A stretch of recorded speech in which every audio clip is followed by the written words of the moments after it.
اے پیغمبر میری طرف سے لوگوں کو کہہ دو کہ اے میرے بندو جنہوں نے اپنی جانوں پر زیادتی کی ہے اللہ کی رحمت سے نا امید نہ ہونا، اللہ تو سب گناہوں کو بخش دیتا ہے،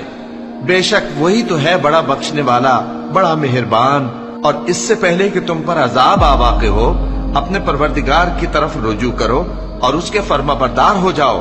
ورنہ بعد میں تم کو مدد نہیں ملے گی۔ اور اس سے پہلے کہ تم پر ناگہاں عذاب آ جائے اور تم کو خبر بھی نہ ہو اس نہایت اچھی کتاب کی جو تمہارے پروردگار کی طرف سے تمہاری جانب نازل ہوئی ہے پیروی کرو۔ ایسا نہ ہو کہ اس وقت کوئی شخص کہنے لگے کہ ہائے اس کوتاہی پر افسوس ہے جو میں نے اللہ کا حق ماننے میں کی اور میں تو ہنسی ہی کرتا رہا، یا یہ کہنے لگے کہ اگر اللہ مجھ کو ہدایت دیتا تو میں بھی پرہیزگاروں میں ہوتا،